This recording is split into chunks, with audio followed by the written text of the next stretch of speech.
சமஸ்கிருதத்துக்கு தமிழின் கொடை என்கிற ஆய்வரங்கத்தின் 4ஆம் ஆய்வரங்கமாக இது ஒருங்கிணைக்கப்பட்டிருக்கிறது. முதல் ஆய்வரங்கத்தில் நம்மளுடைய செந்தலை கௌதமன் அவர்கள் வாழ்த்துரை வழங்கி சிறப்பித்து பேசினார். 2வது ஆய்வரங்கம் தமிழ்களத்தில் பாவலர் தமிழ்களத்தில் நடைபெற்றது. அதில் ஐயா பழ நெடுமாறன் அவர்கள் உரையாற்றினார்.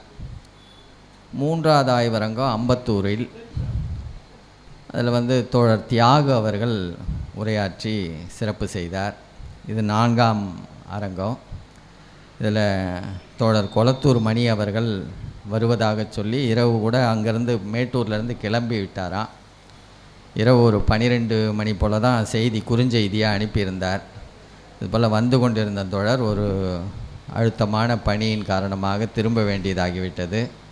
மிகவும் வருந்துகிறேன், மிகவும் பொறுத்து கொள்ளுங்கள், ஐயாவிடமும் சொல்லுங்கள் அப்படின்னு செய்தி அனுப்பினார். நானும் விடை எழுதினேன். அப்புறம் காலையில் பேசுகிற பொழுது தொடர் மிகவும் பொறுத்து கொள்ளுங்கள், அவர் சொன்ன இதில் மன்னிச்சுக்குங்க, ஐயாட்ட சொல்லுங்கள் அப்படின்னு சொல்லிவிட்டு, அடுத்த நிகழ்ச்சியெல்லாம் நீங்கள் பேர் போட வேண்டாம், நான் அடுத்த இரு நிகழ்ச்சியிலையும் நானே கட்டாயம் கலந்து கொள்வேன் என்பதாக காலையில் பேசினார். அவர் வராமல் போனது வருத்தத்திற்குரியது. அவர் அந்த குறிப்பும் எழுதியிருக்கிறார். 40 ஆண்டுகளாக குறிப்பாக திராவிட இயக்கங்கள் இந்த சமஸ்கிருத எதிர்ப்பில் என்னெல்லாம் நாங்கள் பணி செய்தோங்கிறதெல்லாம் குறிப்பெடுத்து கொண்டு நான் விரிவாக சொல்லுவகிற நோக்கத்தில் தான் வர இருந்தேன், ஆனால் வர இயலாமைக்கு பொறுத்து கொள்ளுங்கள்னு சொன்னார்.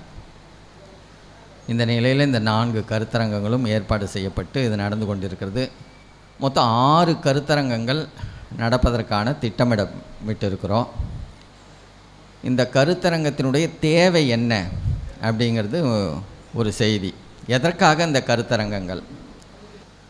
ஏதோ தமிழ் போல் சமஸ்கிருதமும் ஒரு மொழியாக இருந்து போனால் அதை பற்றி நாம் கருது கொள்ளவில்லை. உலகத்தில் எத்தனையோ மொழிகள் இருந்து கொண்டு இருக்கிறது, பல ஆயிரக்கணக்கான மொழிகள், இந்தியாவுக்குள்ளாரையே பல ஆயிரக்கணக்கான மொழிகள். இந்த ஆயிரக்கணக்கான மொழிகள் பற்றியான செய்திகளில் நாம் தலையிடலை, அதற்காக கருத்தரங்கங்கள் போட்டுக்கொண்டில்லை. ஆனால் சமஸ்கிருதத்திற்கு தமிழின் கொடைன்னு சொல்ல வேண்டிய தேவை, சமஸ்கிருதம் ஆதிக்கம் செலுத்துகிறது, நம் மீது ஒரு அடக்குமுறையை செலுத்தி கொண்டிருக்கிறது என்கிற நோக்கத்தில் அதை பற்றியான விளக்கத்திற்கு சமஸ்கிருதத்தை நாம் பேச வேண்டியிருக்கிறது. நம்முடைய வாழ்க்கைக்குள்ளார புகுந்திருக்கிறது, நம்முடைய நடைமுறைகள் எல்லாவற்றிலும் சமஸ்கிருதம் கலந்திருக்கிறது, ஆட்சி அதிகாரத்தில் திணிக்கப்பட்டிருக்கிறது, வழிபாட்டில் கலந்திருக்கிறது, வாழ்வியல் நடைமுறைகளில் கலந்திருக்கிறது, நம்முடைய கல்விக்குள்ளார நுழைந்திருக்கிறது, நம்முடைய பேச்சு வழக்குகளில் நம்ம வந்திருக்கக்கூடிய இந்த ஒரு 50 பேருக்குள்ளார பெயர் பட்டியல் எடுத்தோம்னா ஒரு பாதி பேருக்கு அவர்களுடைய பெயர் என்னன்னு கேட்கிற பொழுது அது சமஸ்கிருதம் கலந்த பெயராக இருக்கிறது. மிக வருத்தத்திற்குரியதாக மாறும். எப்படி அது கலந்தது, ஏன் கலந்தது, ஏன் கலக்க வேண்டும், அப்படியான கருத்தை நமக்குள்ளார விதைக்க வேண்டிய முயற்சி கடந்த 100 ஆண்டுகளுக்கு மேற்பட்ட முயற்சி. அதற்கு முந்தி மறைமலையடிகளாருக்கு முந்தி வள்ளலார்களுக்கு முந்தி பலரும் என்னென்ன சமஸ்கிருத கலப்புகள்லாம் இருந்தது என்று கண்டாலும் கூட, குறிப்பாக சமயச்சார்புடைய காலத்தில் தமிழை எல்லாரும் எவ்வளோ அளவுக்கு போற்றினார்களோ அந்த அளவுக்கு சமஸ்கிருதத்தையும் மதிக்க தொடங்கினாங்க. தமிழையும் சமஸ்கிருதம் 2 ஒரு ஆளுமைக்குரிய நிலைகளாகத்தான் கருதுனாங்க. யாரும் சமஸ்கிருத எதிர்ப்பை ஒரு பெரிய வலுவாக செய்யவில்லை. வள்ளலார் அதற்கான பெரும் பதிவுகளை செய்திருக்கிறார். அவரால் மொழியியல் அடிப்படையில் பெரிய ஆய்வுக்குரியவர் அல்லர். கால்டுவெல் இனங்காட்டின பிறகு தான் பலருக்கும் விழிப்பு ஏற்பட்டது. மறைமலையடிகளார் மிக கடுமையான சமய தொடர்புடையவராக இருந்தார் என்பது நமக்கு எல்லாருக்கும் தெரியும். தூய தமிழ் சமஸ்கிருத மறுப்பு கருத்தாடல்களை அவர் வலிமையாக கொண்டிருந்தார், அதற்காக முயற்சி செய்தார். ஆனால் அரசியல் தொடர்போடையும் மற்ற தொடர்புகளோடையும் அவருக்கு அந்த அளவுக்கு ஆழமான அழுத்தமான செயல்பாடுகள் இல்லை. அதனால் மொழி அளவில் அவர் மறுத்து எழுதியது போல், பேச மறுத்தது போல் அரசியல் அளவில் கால் ஊன்றுகிறபடி சமஸ்கிருத எதிர்ப்பை அவர் செய்யவில்லை. பாவாணர் தான் அதை தொடங்குகிறார். தனித்தமிழ் இயக்கம் என்று 100 ஆண்டுகளுக்கு முன்பாக தொடங்கியிருந்தாலும் கூட, மறைமலடிகளார் காலத்தில் தொடங்கியிருந்தாலும் கூட, பாவாணர் தான் அதற்கு பெரும் முயற்சி எடுத்து அதை பரப்புவதற்காகவும் தான் அவ்வாறே வாழ்வதற்குமான நெறியோடு இருந்தவராக நம்ம பாவாணரை தான் முதலாக அடையாளம் காண முடிகிறது. தமிழ் தான் திராவிட மொழிகளுக்கெல்லாம் தாய், ஆரியம் என்கிற சமஸ்கிருதத்திற்கு மூலமான மொழி என்பதை ஆணித்தரமாக நிறுவியவர் பாவாணர். உலக மாந்தர்களுக்கெல்லாம் மூல மாந்தன், முதல் மாந்தனாக தமிழன் தான் இந்த குமரி கண்டத்தில் தான் தோன்றினான் என்பதை நிறுவுவதற்காக பெரும் முயற்சி எடுத்து தஞ்சையிலே ஒரு பெரிய கருத்தரங்கம் அவர்கள் நடத்திய உலகத்தமிழ் கழகம் அப்படின்னு ஒரு கழகம் தொடங்கி 1967 தொடங்கப்பட்டு, அதன் பிறகு 72 தஞ்சையில் கருத்தரங்கம், தமிழன் பிறந்தகம் குமரி கண்டமேன்னு தீர்மானிக்கிற ஒரு கருத்தரங்கம். ஏன் இந்த கருத்தரங்கத்தை பற்றி நம்ம சொல்ல வேண்டும் என்று சொன்னால், ஒரு 10 அன்றைய காலகட்டத்தினுடைய 10 பெரும் அறிஞர்களை எல்லாம் அழைத்து, நாங்கள் இதை நிறுவ சொல்லுகிறோம், வாங்க நீங்கள்லாம் மறுப்பதற்கு என்று சொன்னால் வாங்க, தேப்போமி வாங்க, வையாபுரியார் வாங்க, அன்றைக்கு வாயை சுப்பிரமணியனார் இருந்தார், அவரையும் வாங்க, எல்லாரும் வாங்க, நீங்கள் வந்து மறுத்து சொல்லுங்க அப்படின்னு எல்லாரையும் அழைக்கிறார். 10 பேரை அழைத்து, ஆனால் அது 2-3 பேர் தான் வந்தார்கள். அப்படி ஒரு அழுத்தமான செயல்பாடுகளில் பாவாணர் முன்னெடுத்து செயல்பட தொடங்கினார். அவருக்கு அவருடைய முழு செயல்பாடுகளுக்கும் பெரும் அடித்தளமாக பெரும் ஒரு களத்தை அமைத்து கொடுத்தவர் பாவலரேறு ஐயா பெருஞ்சித்திரனார் தான். 1959 தென்மொழி என்கிற ஒரு படைக்களத்தை உருவாக்கி, பாவாணரை ஒரு குடத்திலிட்ட விளக்காக இருந்த பாவாணரை ஒரு குன்றிலிட்ட விளக்கு போல் வெளிக்கொண்டு வந்து அவருடைய கருத்துக்களை தமிழ் பேருலகத்திற்கு அறிமுகப்படுத்தியவர் பாவலரேறு. அப்படியாக ஒரு சமஸ்கிருத எதிர்ப்பை, ஆரிய பார்ப்பனிய எதிர்ப்பை வலிமையாக தொடங்கியது தென்மொழி. அந்த தென்மொழியின் வழியாக செயல்பாட தொடங்கினால தான் இன்றைக்கு சமஸ்கிருத எதிர்ப்பு என்பது எந்த அளவுக்கு தேவையானது, பகுத்தறிவு என்பது எந்த அளவுக்கு தேவையானதோ, பார்ப்பனியத்தை சாதிய வன்மம் சார்ந்ததாக இருக்கக்கூடிய ஆரியத்தை எதிர்ப்பது எப்படி குமுக அளவில் தேவையோ, அதுபோல் மொழியியல் அளவில் தமிழ் தனித்து இயங்க வேண்டும் என்று சொன்னால் சமஸ்கிருத எதிர்ப்பை செய்யாமல் அது தனித்து இயங்கவே முடியாது. நம்முடைய வழக்கு தமிழில், வழிபாட்டு தமிழில், பழக்க நிலைகளில், பெயர் உள்ளிட்ட வாழ்க்கை முறைகளெல்லாம் சமஸ்கிருதத்தை நாம் நீக்காமல் தமிழை ஆழமாக நிறுவ முடியாது.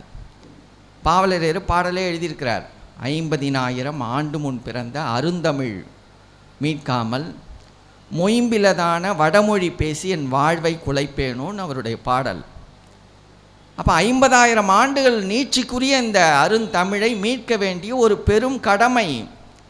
அந்த கடமையை செய்ய வேண்டும் என்று சொன்னால் நம்முடைய பெயரிலிருந்து, நம்முடைய வாழ்க்கையிலிருந்து தொடங்க வேண்டியிருக்கிறது. நம்முடைய பெயர்கள் அனைத்தையும் சமஸ்கிருத கலப்பை நீக்கி நாம் தமிழாக வைத்து கொள்ள வேண்டியிருக்கிறது. சமஸ்கிருத கலப்பில்லாமல் பேச வேண்டியிருக்கிறது. திருமணங்களில் எப்படி பார்ப்பனர் இல்லாமல் திருமணம் செய்து கொள்ள வேண்டுமோ அதுபோல் சமஸ்கிருத வழக்கங்கள் இல்லாத, சமஸ்கிருத சொலவகம் என்று சொல்லக்கூடிய அந்த மந்திரங்கள் இல்லாத நாம் வழக்கு முறைகளை கொண்டு வர வேண்டியிருக்கிறது. அதனால் இதையெல்லாம் செய்யணுன்னா எதெல்லாம் சமஸ்கிருதம்னு நமக்கு தெரிந்தாகணும். நம்ம பேசுவது, ஓ இதான் சரவணன் என்பது தமிழா சமஸ்கிருதமா, தமிழ் போல் இருக்கிறது, அப்போ சமஸ்கிருதமா இல்லையா அப்படின்னு நம்ம தெரிந்து கொள்ளணுன்னா அதுக்கு தமிழை பற்றியான மொழி ஆய்வு நமக்கு தேவை. எல்லாரும் அதுக்காக மொழி ஆய்வு செய்து கொண்டிருக்க முடியாது. அதற்கான மொழியியல் ஆய்வை நம்முடைய பாவாணருக்கு முன்னால் மாகரல் கார்த்திகேயனார் இருந்தார். இப்படி சில அறிஞர்கள் செய்ய தொடங்கினாங்க. பாவாணர் அதுவே தன்னுடைய முழு மூல பணியாக எடுத்துக்கொண்டு செய்தார்.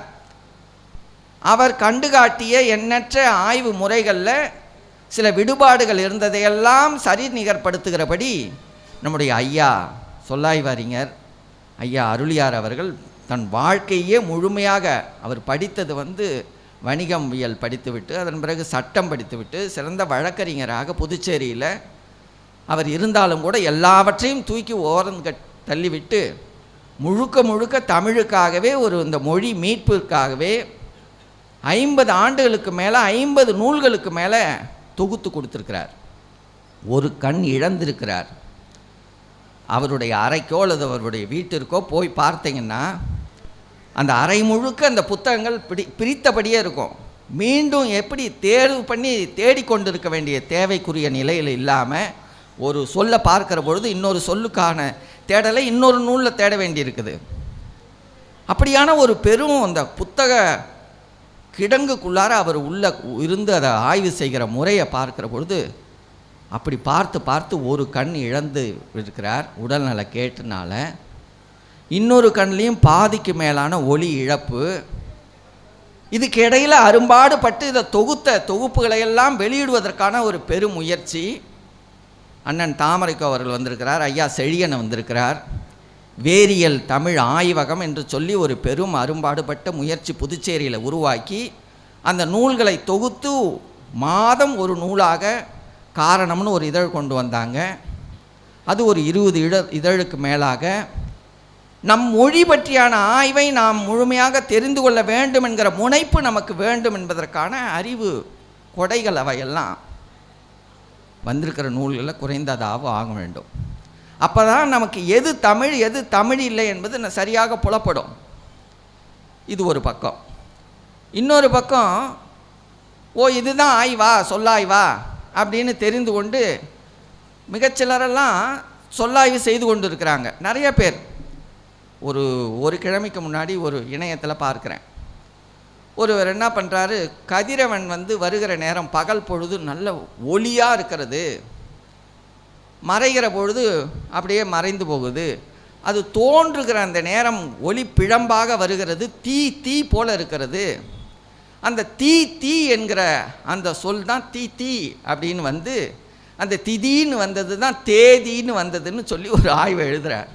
எவ்வளவு மூடத்தனமான ஆய்வு! இதுவா ஆய்வு? ஒரு சொல்லாய்வுன்னா என்னன்னா, ஒரு சொல், அந்த சொல்லுடைய மூலச்சொல், அந்த ஒலிப்பு, அந்த சொல் எப்படி உருவாகி இருக்க வேண்டும், அதனுடைய மூலச்சொல் எப்படி, அந்த மூலச்சொல்லுடைய இருப்புகள் நம்முடைய தமிழ் இலக்கியங்கள்லாம் எப்படிலாம் விரவி இருக்கிறது, அந்த விரவி இருக்கக்கூடிய சான்றுகளோடு எடுத்துக்காட்டி அந்த எடுத்துக்காட்டு அதை பொருத்துகிற பொழுது அது எந்த நம்முடைய தமிழிய தொடர்புடைய மொழிகள் தெலுங்கு, கன்னடம், மலையாளம், மற்ற வடபால் தமிழிய மொழிகள் எல்லாம் எவ்வாறெல்லாம் பரவி இருக்கின்றன, இதையெல்லாம் கண்டு காட்டி அது மேலை நாடுகளில் ஆங்கிலம் உள்ளிட்ட பல்வேறு ஐரோப்பிய மொழிகளில் எப்படியெல்லாம் திரிந்து போயிருக்கிறது என்பதையெல்லாம் எடுத்து காட்ட வேண்டும்.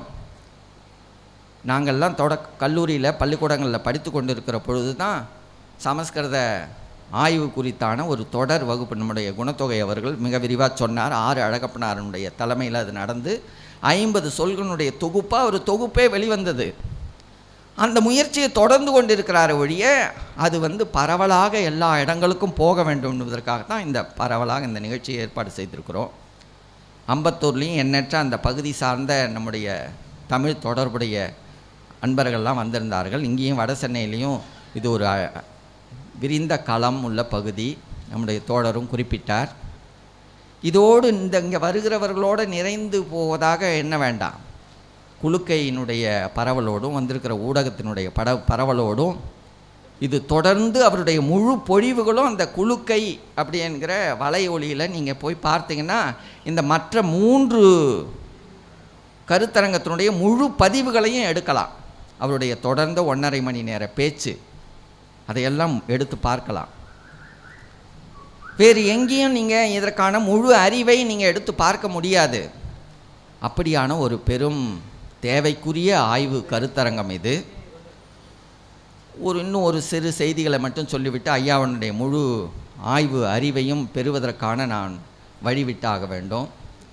இன்னொருவர் அண்மையில் தொடர்ந்து அவருடைய பதிவுகளை காணொளி வழியாக போடுகிறார். அவர் ஒரு சிறந்த தமிழ் ஆய்வு அறிஞர் என்பதாக தன்னை அடையாளப்படுத்தி கொண்டு இருக்கிறவர். அவர் அடையாளப்படுத்தி அவர் பேசுகிற பேச்சு கன்னடம் அப்படிங்கிறதுக்கு அவர் கன்னம் அடம் என்பது தான் கன்னடம் அப்படிங்கிறது வந்ததாக சொல்லி அடையாளப்படுத்துகிறார். கன்னம் என்பதுன்னா என்னன்னா கருமை. அந்த கருமை என்பது வறண்ட கருநிலம் கரிசல் நிலம் கொண்ட பகுதியாக இருந்ததுனால தான் அந்த பகுதிக்கு கன்னம், கருமை நிலம் சார்ந்த கரிசல் நிலம் சார்ந்த பகுதி அந்த கன்னம் அடம் கன்னடம்னு வந்ததாக சொல்லி ஒரு புனைவு கட்டுகிறார். இன்னொரு சொல் மைசூர் என்பது எருமையூர் அப்படிங்கிறது. எருமையூருங்கிறதுக்கு எருமைன்னா கருப்பு. அவர் சொல்லுகிற விளக்கம், எருமைன்னா எப்படி கருப்பாகும்னா இருமை தான் கருப்பு. இருமைன்னா என்னன்னா 2 மை, மைனா கருப்பு, அது 2 டபுள் பிளாக்கு. இதெல்லாம் அவர் சொன்னது அப்படியே நான் அந்த சொல்கிறேன். டபுள் பிளாக்கு, அதனால் 2 கருப்பு. இவர் ஒரு பெரிய அறிஞராக அடையாளப்பட்டு நம்முடைய நாம் தமிழர் கட்சி அவரை ஓயாமல் பிடிச்சு வச்சுக்கிட்டு வலையொலியில் போட்டு போட்டு போட்டு ஒரு நொடிக்கு லட்சக்கணக்கான பதிவுகள் ஓடுது. பெரிய அறிஞர் போல் ஊடால ஒரு செய்தியும் அவர் விடுறார். இந்த பாவாணர் இருக்கிறாரே, அவர் எனக்கு அன்றைக்கு தாங்கவே முடியல. அதை பார்த்த உடனே அவர் பாவம் வறுமை உடையவருங்க. அதனால் கொஞ்ச நாள் போய் இந்த திராவிடத்தோடு அவர் போய் கொஞ்சம் வாழறார். ஏன் வாழறாரு? வறுமை இருக்குல்ல பாவம். எனக்கு அழுகையே வருகிற போல் ஆகிவிட்டது.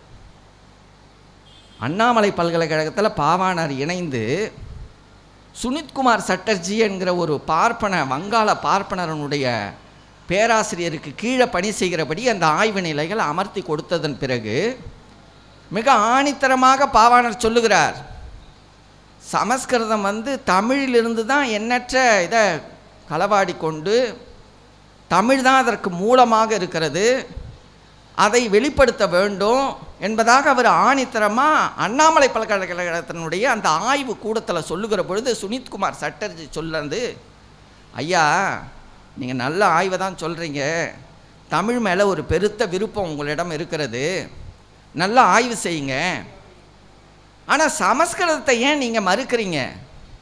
சமஸ்கிருதத்தை நீங்கள் ஒன்றும் போற்றணும்னு நான் சொல்லலை, அதை தமிழிலிருந்து வந்ததுன்னு சொல்லாதீங்க அப்படின்னு கட்டாயப்படுத்தி அவரை நெருக்கிறார். பாவாணர் அதுக்கு சொல்லிவிட்டு வந்த விடை அதற்காக நான் சொல்ல வேண்டியிருக்கிறது.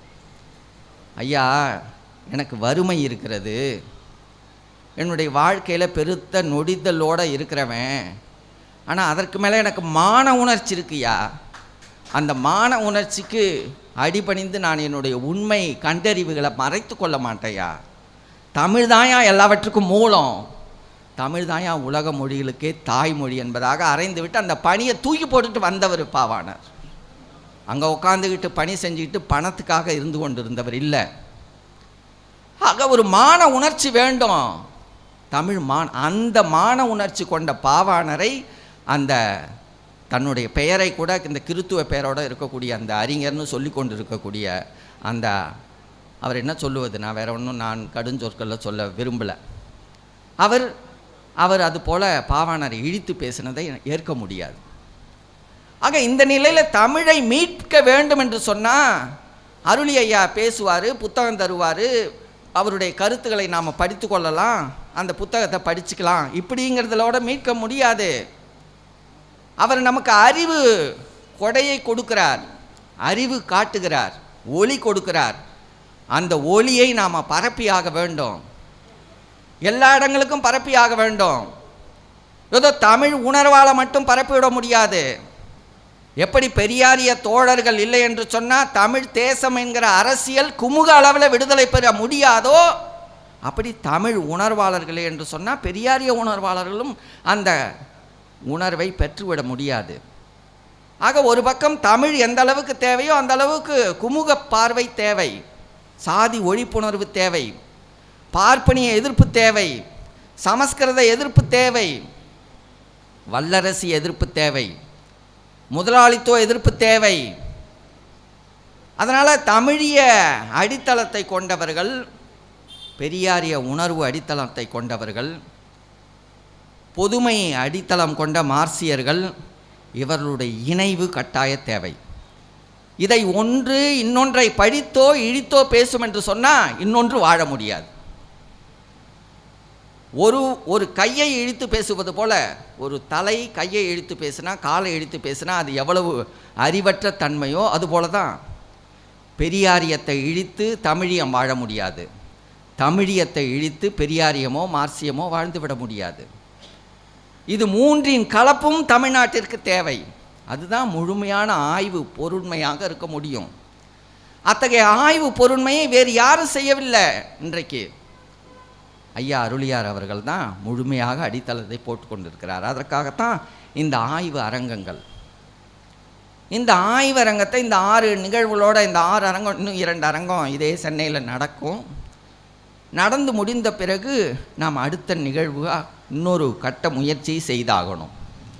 அந்த முயற்சி என்னங்கிறத சொல்லி நான் நிறைவு செய்கிறேன். தன்னை இன்னொரு வரலாற்றியல் அறிஞர்னு சொல்லி கொண்டிருக்கக்கூடிய இன்னொருவர், அவரும் இந்த தமிழியம்னா உடனே அவங்களுக்கு என்ன தேவைன்னா, ஒரு தமிழ் அறிஞர்னா தன்னை எப்படி அடையாளப்படுத்திக்கணும்னு விரும்புகிறாருன்னா உடனே ஒரு ஆரியத்தை தான் மட்டும் போதாதுங்க, இந்த திராவிடத்தையும் ஒழிக்கணுங்க, அதான் தமிழறிஞருக்கான அடையாளம் அப்படின்னு நினச்சிக்கிறவங்க. அவங்கெல்லாம் தமிழறிஞராக எனக்கு புலப்படலை. அவர் என்ன சொல்கிறாரு, தெலுங்கு பேசக்கூடிய தெலுங்கனை எடுத்துக்குவோம், கன்னடத்துக்காரங்களெல்லாம் போய் பார்ப்போம், மலையாளத்தவர்களெல்லாம் போய் பார்ப்போம், இவங்கெல்லாம் எங்களுடைய தாய்மொழி தமிழ் தான் அப்படின்னு சொல்லுவாங்களா? ஆனால் அவங்கெல்லாம் சமஸ்கிருதம் தாய்மொழி, சமஸ்கிருதத்திலோட எங்களுக்கு நெருக்கம் அப்படின்னு சொல்கிறாங்க. அப்படி இருக்கும்போது நம்ம அவங்களெல்லாம் போய் சந்திக்கணும், அவங்களெல்லாம் ஏன் தொடர்பு கொள்ளணும் இப்படின்னு அவர் ஒரு நயன்மை பேசுகிறார். அது தெரியாமல் தாங்க அவன் விலகி கிடக்கிறான். இவன் தமிழ் தான் அடித்தளம்னு நினச்சிருந்தான்னா இவன் அந்த ஒருங்கிணைப்புக்கு வருவான். சரி, அந்த சேய்க்கு தெரியல, தாய் தெரியல. யாருடைய கடமை? சேயே தெரிஞ்சுக்கோ, உன் தாய் யாருன்னு நீயே தெரிஞ்சுக்கோ அப்படின்னு தாய் சொல்ல முடியுமா? தாயினுடைய கடமை. எப்படி நான் தாய் உனக்கு அதை விளக்கப்படுத்த வேண்டிய கடமைக்குரிய இனம் யாருடையது? இனம் அவன் செஞ்சுக்கிட்டு இருக்கிறான். இந்த தாயிடமிருந்து சேய்களை பிரிக்க வேண்டும் என்பதற்கு ஆரியம் அவர்களிடெல்லாம் வந்து பூகொந்து அவர்களெல்லாம் பிரித்தான். கிபி 7 ஆதிசங்கரன் காலடியில் போய் உட்கார்ந்தான். இங்கே மணிப்பிரவாள நடைன்னு நம்ம உருவாக்கினது போல் கேரளத்தில் மணிப்பிரவாள நடை கிபி 5ஆம் நூற்றாண்டிலிருந்து தொடங்கினீங்கன்னா மணிப்பிரவாள நடை வந்து கேரளத்தில் எப்படி ஊடுருவணும்னு சொல்லி கேரள வரலாற்று நூல்களை படிப்போம். எப்படி அங்கே கால் கொண்டது. அதே போல் ஆந்திரத்தில், அதே போல் கர்நாடகத்தில். ஆனால் அங்கே இருக்கக்கூடிய மேட்டிமை சார்ந்தவர்கள், குறிப்பாக ஆளுமை சாதியை சார்ந்தவர்கள், நாயரோ நம்பூதிரியோ இங்கே அதே போல் இருக்கக்கூடிய ஆண்டை சாதியினர், அதே போல் கர்நாடகத்தில் இருக்கக்கூடிய ஆண்டை சாதியினர் அந்த கருத்தியல்களோடு இருக்கிறாங்க. ஆனால் அடித்தட்டு மக்கள், அங்கே இருக்கக்கூடிய எளிய புறந்தள்ளப்பட்ட புலையர்னு சொல்லக்கூடிய இழி மக்களாக, அந்த மக்களால் புறந்தள்ளப்பட்ட எளிய மக்கள் கேரளத்தில் இருக்கிறவர்களுக்கெல்லாம் தமிழ் மேலே ஒரு பெரும் பற்றுதல், தமிழ் இனத்தோட ஒரு பெரும் காப்பு உணர்வு இயற்கையாக. சான்றுகளோடு சொல்லப்போனால் முல்லை பெரியாருக்கு தண்ணீர் விட மறுத்த போது அங்கே இருக்கக்கூடிய திருவள்ளுவர் ஞான மடம்னு சொல்லக்கூடிய 70 மடங்கள் இருக்கிறது கேரளத்தில். புலையர்கள் அதை நடத்தி கொண்டிருக்கிறார்கள். அவர்கள் தொடர்ச்சியாக யாருடைய உந்துதலும் இல்லாமல் தானாக பொதுக்கூட்டம் போடுகிறாங்க. கேரளத்தில் 42 ஆறுகள், வற்றாத ஆறுகள் ஓடிக்கொண்டிருக்கின்றன. தமிழ்நாட்டுக்கு கட்டாயம் பெரியார், முல்லை பெரியார் அனுப்புவதனால எந்த தடையும் இல்லை, அனுப்ப வேண்டும் என்பதை வலியுறுத்தி அவர்கள் கூட்டம் போடுறாங்க. நம்ம போய் சந்திச்சோமா? அந்த உறவை வலுப்படுத்தணுமா? தமிழர்களுக்கும் சேய் இனமான இருந்த இன மக்களுக்கும் வாங்க நாம் கலந்து சமஸ்கிருதத்தை எதிர்ப்போம், சமஸ்கிருத ஆளுமையை எதிர்ப்போம்னு திட்டமிட்டோமா? அந்த படிப்பு அறிவை நாம் ஊட்டணுமா? எப்படி இங்கே தமிழனே சமஸ்கிருதத்தோடு உறவாடி கொண்டிருக்கிறானோ, தன்னுடைய வாழ்க்கையில் சமஸ்கிருதத்தோடு உறவி பிணைந்திருக்கிறானோ, தன்னுடைய திருமண நடைமுறைகளோடு வழிபாட்டு நடைமுறைகள்லேருந்து சமஸ்கிருதத்தை எதிர்க்காமல் இருக்கிறானோ, அதுபோல் அவனும் அங்கே கிடக்கிறான். கன்னடத்துலேயும் அப்படி கிடக்கிறான், ஆந்திரத்துலேயும் அப்படி கிடக்கிறான். அங்கே இருக்கக்கூடிய இந்த இப்படியான விழிப்புடையவர்களை ஒருங்கிணைத்து முதல் கட்டமாக இந்த 4 மாநிலங்களில் இருக்கக்கூடிய சமஸ்கிருத எதிர்ப்பை வலுப்படுத்துகிற போடி ஐயா அவர்களுடைய தலைமையில் ஒரு கூட்டு கருத்தரங்கத்தை 4 இடங்களில் இருக்கக்கூடிய மொழியியல் கருத்தாளர்களை ஒருங்கிணைத்து ஒரு பெரிய அடியை சமஸ்கிருதத்திற்கு கொடுத்தாக வேண்டும். அவர்களையும் பேச வைத்தாகணும். அவர்களுக்கும் நமக்கும் இருக்கக்கூடிய உறவை அவர்களுக்கு புரிய வைத்தாகணும். அவர்கள் மொழியில் அவர்கள் பேசட்டும், தமிழில் நாம் பேசுவோம். அந்த மொழிகளினுடைய கலப்புகளை அந்தந்த வழியாக ஆங்கிலத்தில் மொழிபெயர்த்து அறிக்கைகளை கொடுப்போம். அந்தந்த மொழிகளில் அவர்களை பரப்பல் செய்ய சொல்லுவோம்.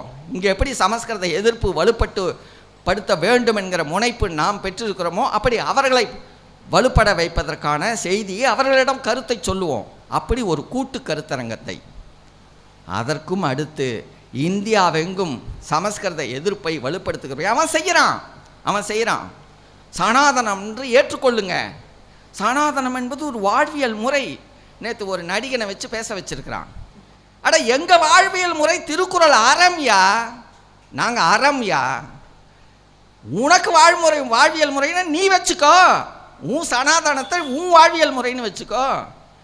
என்னுடைய வாழ்வியல் முறையில் நீ செருகாத, அதை ஏற்றுக்கொள்ள முடியாது.